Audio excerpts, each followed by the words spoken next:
के मेरे प्यारे साथियों, आज मैं आपको नॉर्वे के महान कथाकारों में शामिल केजेल आस्किल्डसन की कहानी सुनाने जा रही हूँ, जिसका अनुवाद किया है हमारे समय के जाने माने लेखक और अनुवादक यादवेन जी ने। ये कहानी एवरीथिंग लाइक बिफोर स्टोरीज से ली गई है। उम्मीद है आपको कहानी पसंद आएगी। मैंने नाई की दुकान पर जाना उससे भी पहले छोड़ दिया था, जब मेरी सीढ़ियों की रेलिंग टूटी थी। हालांकि वो मेरे घर से सिर्फ 5 ब्लॉक दूर है। मुझे लगता है कि अब वहां तक कौन जाए, बहुत दूर है। मेरे बाल ही अब कितने बचे हैं। मैं जिन बालों को खुद काट सकता हूँ, खुद ही कैंची से काट लेता हूँ। और घर के आईने में जब देखता हूँ तो मुझे लगता है कि कोई इतना बुरा नहीं दिखता कि कोई शर्मिंदगी हो। और तो और नाक से निकल आने वाले लंबे बालों को भी मैं काट डालता हूँ। अभी साल भर भी नहीं हुआ, एक दिन मैं बहुत अकेला सा महसूस कर रहा था। क्या वजह थी ये बताने की यहाँ कोई ज़रूरत नहीं है। मैंने सोचा इस अकेलेपन से उबरने का एक आसान उपाय ये है कि बाल कटाने नाई की दुकान पर चला जाऊं। हालांकि बाल बहुत बड़े या बेतरतीब नहीं, काम लायक छोटे ही थे। ये विचार मन में आया तो मैंने अपने आप को समझाया भी कि इतनी दूर जाने की ज़रूरत क्या है, थक जाओगे। और उम्र ऐसी हो गई है कि तुम्हारी टांगें इतना चलने लायक भी नहीं। धीरे धीरे चलोगे, एक तरफ से ही तुम्हें पौन घंटा जाने में ही लग जाएगा। फिर मैंने खुद से जवाब दे दिया, और छोड़ो भी, इतना निराश करने या समझाने की कोई ज़रूरत नहीं है।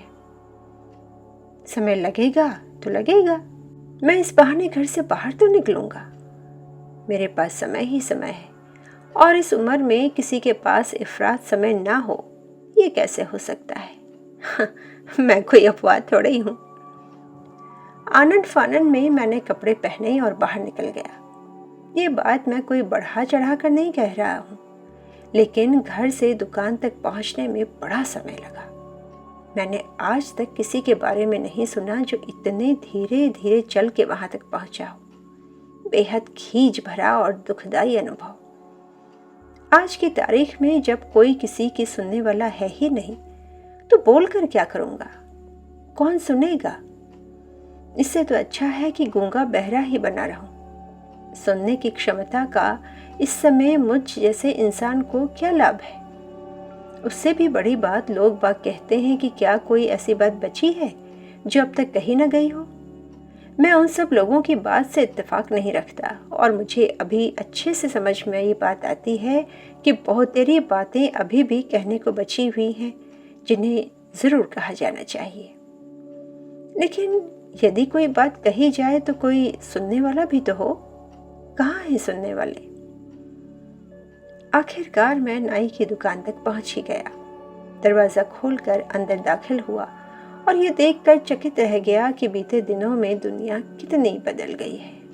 दुकान के अंदर जो कुछ भी था, पहले की मेरी याद से मेल नहीं खाता था। सब कुछ एकदम बदल गया था, सिवाय प्रमुख नाई के।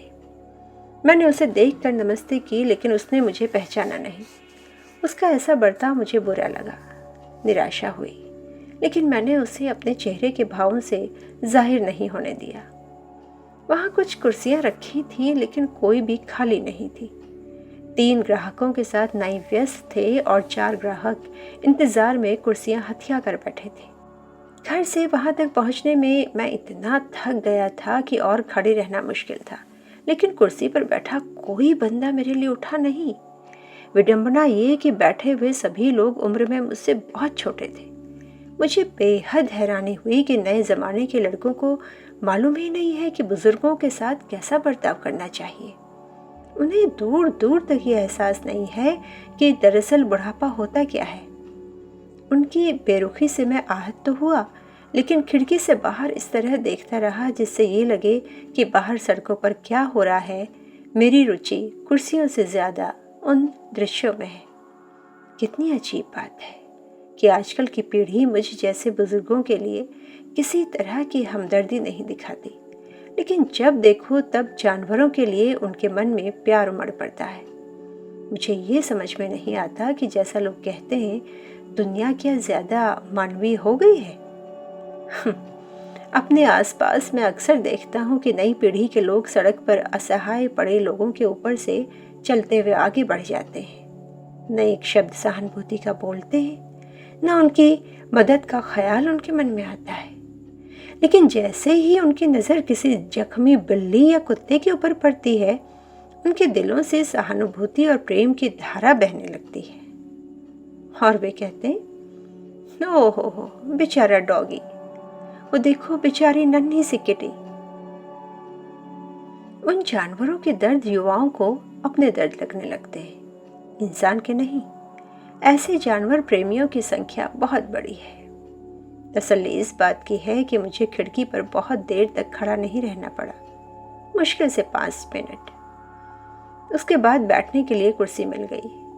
मैं बैठ तो गया और वहां लोग बाग भी थे, लेकिन किसी ने कोई बातचीत नहीं की। मैं पुराने दिनों को याद करने लगा, जब नाई की दुकान पर आए लोग दुनिया जहान की ही कितनी बातें किया करते थे। बल्कि दुनिया जहान की ही नहीं, उनके पास घर परिवार के छोटे छोटे मसले भी बहुत सारे होते थे। क्या ज़माना आ गया है कि यहाँ इस दुकान के अंदर हम कई लोग बैठे हैं और हमारे बीच किसी तरह की कोई बातचीत नहीं हो रही है। दुकान में हमारे बीच खामोशी भी पालथी मार कर बैठी हुई है। मुझे लगने लगा कि मैं खामखा इतनी दूर पैदल चलकर यहाँ तक आया, ये सोचकर कि लोगों के साथ 4 बातें होंगी।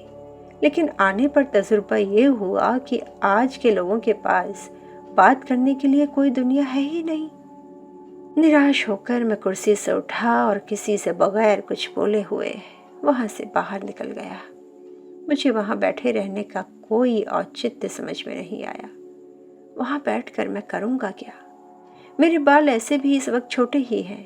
अच्छा ही हुआ मैंने उनकी कटाई छटाई में पैसे बर्बाद नहीं किए। हल्के मन से मैं धीरे धीरे छोटे छोटे कदम बढ़ाता हुआ अपने घर लौट आया। रास्ते पर और घर आकर भी मैं ये सोचता रहा कि दुनिया बड़ी तेजी से बदल रही है।